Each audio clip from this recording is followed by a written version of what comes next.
Hi guys, it's Marc Zicree of Space Command, also known as Marc Zicree of Mr. Sci-Fi and many other things. Well, we're going to be posting a lot of videos very, very soon about a lot of things, including the July 1st shoot of the rest of Space Command Forgiveness and our April 12th launch of the new crowdfunding campaign to shoot that, and the campaign we're now embarked upon to shoot a scene with Nichelle Nichols.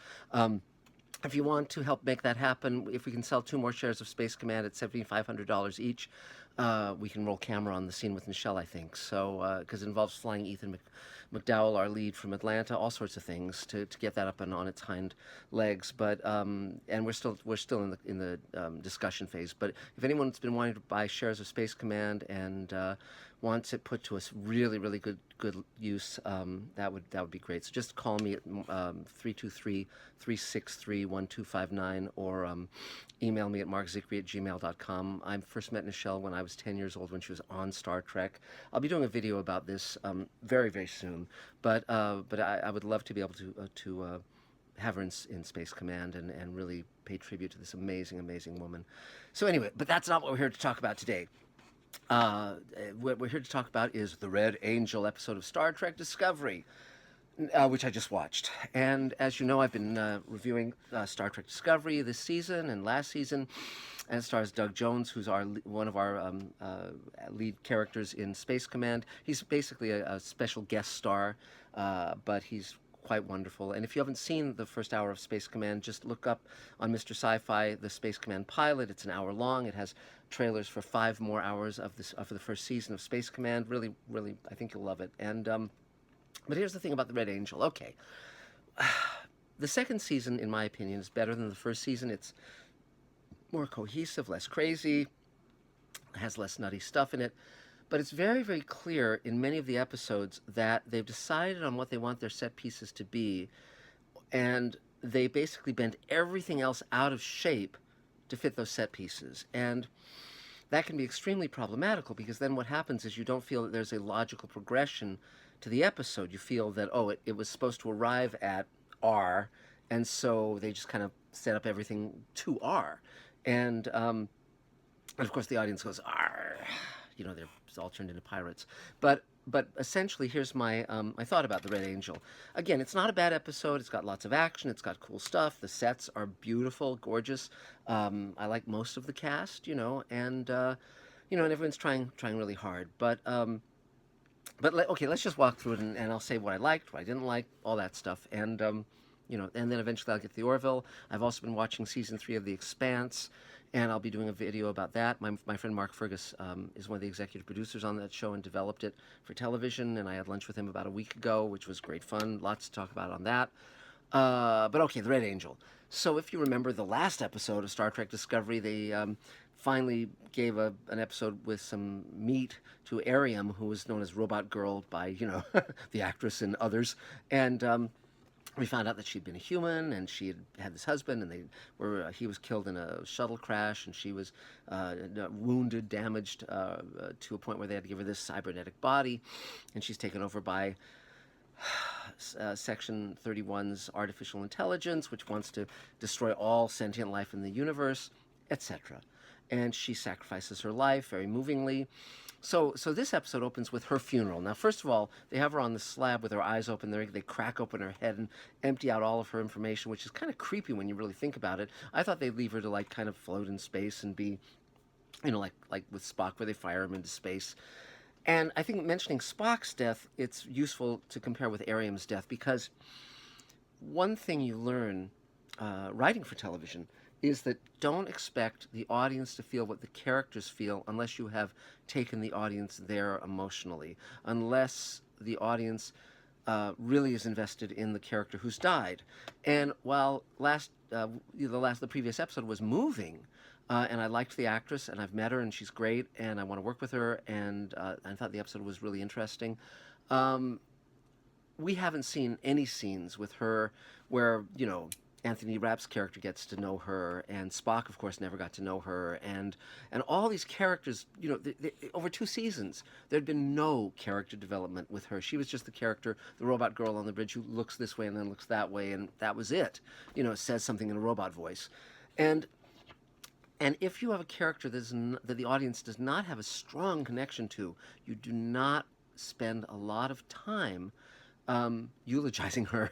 Now, with Spock's death in Wrath of Khan, that was profoundly meaningful to those of us who had grown up with Star Trek. We'd seen all 79 episodes of Star Trek. We'd seen Star Trek the Motion Picture. We'd just watched Wrath of Khan, and here Spock sacrifices his life. He has a great death scene, and then it goes to his funeral, and Scotty plays the bagpipes, and then Kirk gives this wonderful eulogy. And William Shatner is not, you know, let's say he's not the most internalized of actors, but he's really a strong actor in many ways.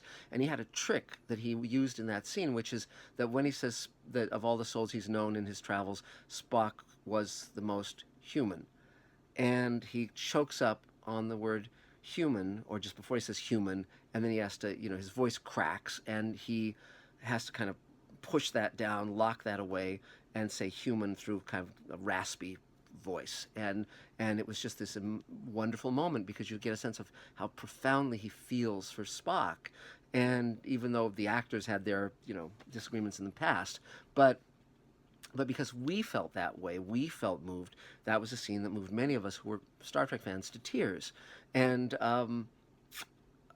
but with this episode, with the Red Angel, they're all these different characters are eulogizing and talking about Ariam, and we don't know her. I mean, all these characters are supposedly very upset by her death, but we never saw those relationships. We never saw that building. We just saw a few scenes in the previous episode that were well crafted, but you don't want to spend a lot of time eulogizing a character that you don't know. And also, of course, all of us know in science fiction that you can bring characters back.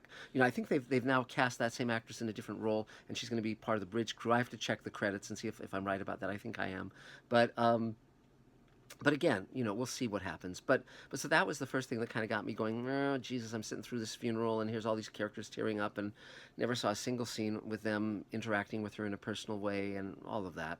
So that said, then it goes into this whole thing about, well, we have to capture the Red Angel. The Red Angel is Michael, because the information from Ariam's mind, from the the Section 31 brain, and the planet that downloaded its info, all that tells us that this is the Red Angel is a version of Michael from the future who is traveling back, and it's biometric data, and it's obviously Michael.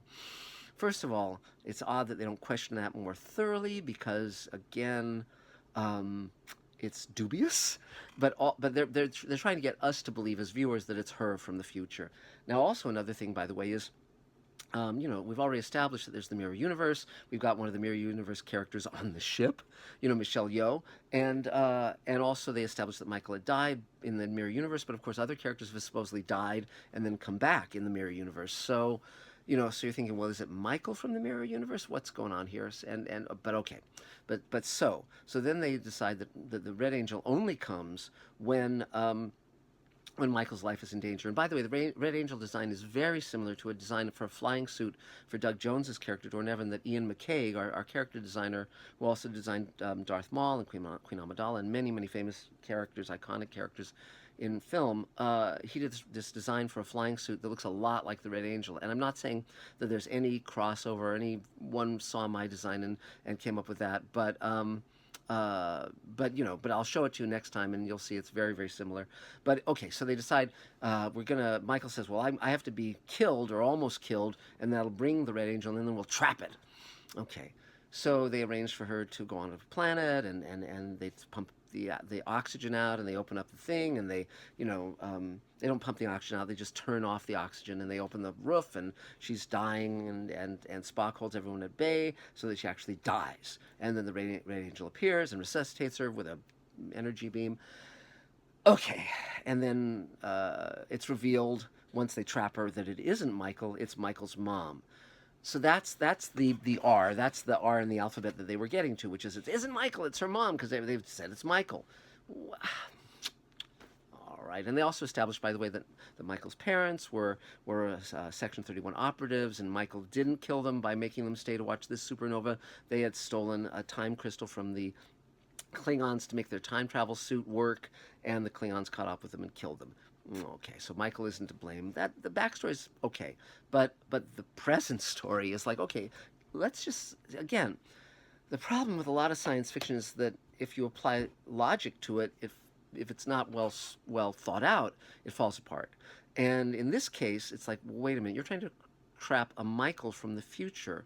Well, if she's Michael and has a memory of this event from when she was in the chair suffocating, wouldn't she remember that they were trying to trap the Red Angel? And wouldn't the Red Angel know that she's walking into a trap? And thus, wouldn't she make plans to evade this trap? To somehow save her younger self and avoid the trap. I mean, that would just be logical, and no one even raises that issue. It's kind of Star Trek is Discovery is seemingly so often trying to do misdirection, where they're saying, "Well, don't look this way, look that way," because if you look this way, you'll see how the trick works. And so okay, so again, it's like it's her mom now, and then we'll go to the next episode and it'll be like, okay, what's going on with this? And now we not only have her adoptive Vulcan parents, now we have her mom in the mix, and we have Spock in the mix, and it's like, okay, it could be a Thanksgiving dinner with all of her family members, considering how many of them are appearing. But that said, I still like Spock. I think Gregory Peck's grandson is really interesting, and he reminds me of Gregory Peck. And Gregory Peck, of course, would have made a great Spock, by the way, because he had such gravitas and such presence. And I met him, and he was a super cool guy. And and just a little Space Command trivia, by the way. In the Space Command pilot, Bob Picardo's character, Yusuf Sikander, talks about the death of his wife, Veronique, and I named his late wife after Gregory Peck's wife, whom I met at the screening of Moby Dick when I was a producer on Sliders at Universal, and his Gregory Peck's wife was named Veronique, and so I named Bob Picardo's character's late wife after Veronique Peck. Just a little weird Hollywood trivia for you. So okay, so back to Star Trek Discovery. So, she gets Michael gets kissed by Tyler, and there's this romance between them still, and it's better. It's okay. It's the production values are terrific. The visual effects are terrific. I'll watch the rest of the season, and we'll see what happens. I mean, it's getting better, and maybe eventually it'll be great. I hope so. I really hope so. There are a lot of things that are already great. The production design is very, very cool. Visual effects are great. The talent of the acting cast is very, very in evidence. There seems to be a real affection between a number of members of the cast, which is a good thing. And we'll see. But so that's sort of it for now. I'll be checking in about some movies I've seen recently, including Us, which is sort of a precursor to the new Twilight Zone the series that Jordan Peele is doing. And in fact, Jordan Peele has admitted that Us is inspired by the great Twilight Zone episode Mirror Image that Rod Serling wrote. Lots to talk about. So, and let me think if there's anything else I want to add about Star Trek Discovery. Not much. I mean, you might want to go back and watch Wrath of Khan, because it's one of my favorite movies, and it's a terrific film, and by my lights, it really comes together and really gels. By the way, we're looking for space to build the alien hibernation ship. So if you're in the LA area and have a warehouse you'd like to donate to us to use for a few months, or give us an extremely reasonable rent, that would help enormously. Additionally, if anyone wants to help build the set or build props or help in any way with, we're going to roll camera on The Rest of Forgiveness on July 1st, and we're going to launch the crowdfunding campaign for it on April 12th. And that evening I'm going on coast to coast.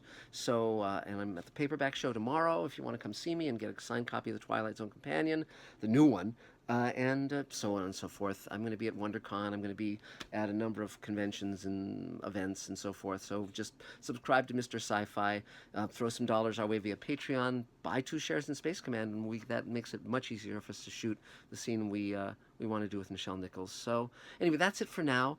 Subscribe to Mr. Sci-Fi if you haven't, and we'll talk again really soon. This is Marc Zicree, Mr. Sci-Fi, Marc Zicree of Space Command, and Twilight Zone Companion, and Star Trek The Next Generation, and Deep Space Nine, and Space Precinct, and Smurfs, and He-Man, and Super Friends, and The Littles, and Captain Power, and all the many, many, many, many shows I've written for and been a producer on, Sliders, etc. So, Lazarus Man, for God's sake.